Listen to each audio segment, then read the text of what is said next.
한국 사람들이 대표적인 음식들이 있더라고요. 선생님 커피는 어떻게 해야 돼요? 이렇게 질문하거든요. 피를 몸무게가 빠집니다. 그러니까 지금 그게 궁금한 네. 거예요.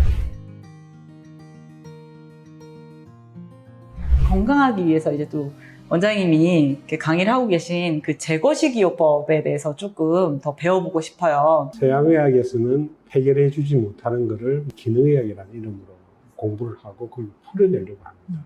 근데 기능의학의 핵심 중에 핵심인 다이어트가 사실은 일리미네이션 다이어트입니다. 내한테 정말 안 맞을 만한 음식을 빼고 자기한테 맞는 음식을 찾아가는 과정들인데, 그래서 먼저 제거를 한다. 제거를 하고 난 뒤에 몸이 한번 깨끗해지고 난 뒤에 다시 트라이를 하는 거거든요. 그러면 사람들이 질문을 합니다. 알러지 검사에서 아무것도 안 나오거든? 근데 뭘 빼야 되는 거지? 나 사실은 밀가루 안 나오고 아무것도 안 나오거든? 근데 왜 빼야 되지? 라고 질문하는데 큰 개념이 두 가지가 있습니다. 첫 번째는 복숭아 알러지 있는 애들을 봤잖아요. 그렇죠? 네. 그거는 이제 급성 알러지입니다. 그거를 먹으면 바로 나타나는 겁니다. 그렇지 않고 나는 그거를 평생 먹었는데도 그 음식 때문에 내가 이런 문제를 발생한다고를 생각하지 못하는 게 있습니다. 그거는 음식 민감성입니다. 그 대표적인 음식들 중에 목록들이 쫙 있는데 그거를 먼저 빼고. 그게 약간 지연성 알러지 검사하는 맞습니다. 거랑. 지연성 알러지 검사하고 비슷합니다. 작은 양에서는 안 나타나니까 사람들이 모르고 지내고, 그걸 바로 안 나타나니까 모르고 지냅니다. 그럼 왜 지연성으로 나타나는 이런 음식들이 몸에 문제가 생기느냐? 병원에 왔는데도 검사했는데도 잘 모르는 질병들. 자기 몸 안에서 일어나는 자가 면역 질환처럼 자기 몸에 있는 세포가 자기를 공격하는 그런 문제들, 그런 것들도 자기하고 안 맞는 음식을 지속적으로 먹게 되면 그런 일이 나타나니까, 아토피 같은 것도 마찬가지입니다. 그러면 음식이라는 게 그러니까 보편적으로 안 먹으면 좋은 것들도 있고 개별적으로 또 안 좋은 게 바로 그런 지연성 알러지 이런 네. 거에 해당될 수 있겠네요. 보편적인 것들도 웬만하면 피해야 되고, 지연성은 특별하게 그 사람은 이 음식을 좀 피해줬으면 좋겠다는 건데, 한국 사람들이 대표적인 음식들이 있더라고요.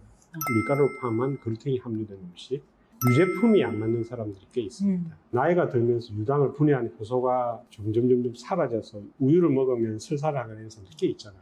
유당 불내증이라고 그러는데 어른이 되면 생깁니다. 그래서 유제품들. 오히려. 그리고 세 번째는 계란입니다. 의외로 계란이 많이 나옵니다. 나머지 빼야 될 것들은 뭐냐 하면은 인스턴트로 칭해지는 것들은 다 빼게 됩니다.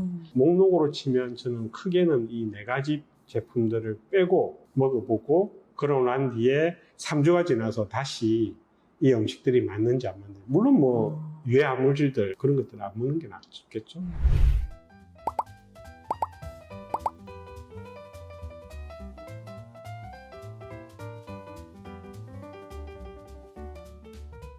내가 조금 더 피곤해진다든지, 피부에 안 나던 게 뭐가 좀 더 난다든지, 또는 소화가 좀 안 된다든지, 그런 자기 몸 안에서 일어나는 증상들을 체크하면 됩니다. 그런 증상들이 안 맞는다는 증상일 수 있는 거예요? 그렇죠. 안 맞으니까 작게 먹었을 때는 문제 없는데 많이 먹을 때는 문제가 되니까 이 음식을 조심해야 된다는 생각을 가지고. 그런 반응이 오면 네. 나는 유제품을 조심해야겠구나. 네네네. 그럼 평생 못 먹는 건가요? 보통 6개월 뒤에 다시 테스트를 하라고는 하는데, 그거를 대체할 수 있는 것들은 충분히 있으니까.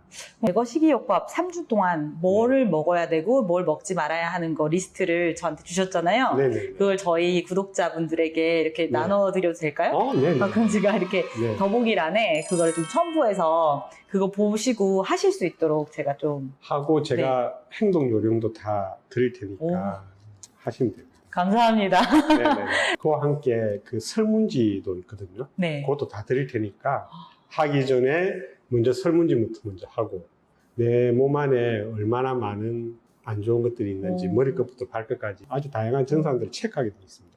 점수를 매겨보시고 몸무게를 좀 재보고 필요하다면 체지방까지 측정을 해보시고, 끝나고 난 뒤에 체지방 측정도 하시고 설문지도 다시 한번 해보시고 비포 애프터를 어떻게 변화되는지 아실 수 있습니다. 하루 3끼를 이거대로 먹기가 사실은 쉽지는 않아서 제가 일부러 한 2끼 정도는 유동식이라 그래서 약간 스무디 형식으로 갈아서 먹을 수 있는 게 있거든요. 그거를 만드는 방법도 알려드릴게요.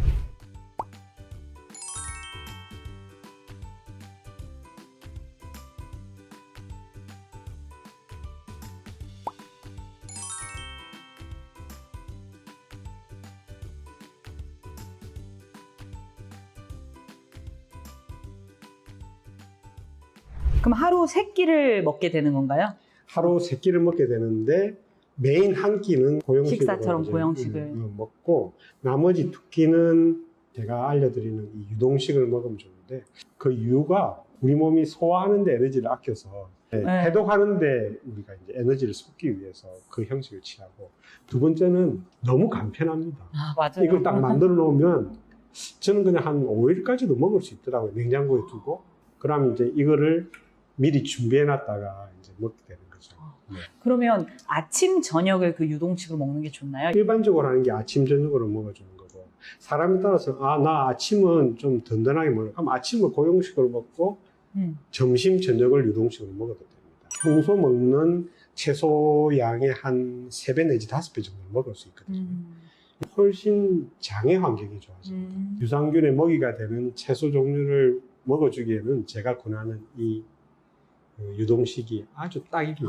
아침, 저녁은 그걸 먹고 점심에는 또 원장님이 적어주신 그 식단에 따라서 먹어도 될 것, 안 되는 것 안 먹어야 될 것, 먹어야 될 거를 이제. 보시고 이제 자유롭게 네네. 하시면 되는 거죠. 네. 그리고 이제 질문이 많이 들어오는 것 중에 하나가 선생님 커피는 어떻게 해야 돼요? 이렇게 질문하거든요.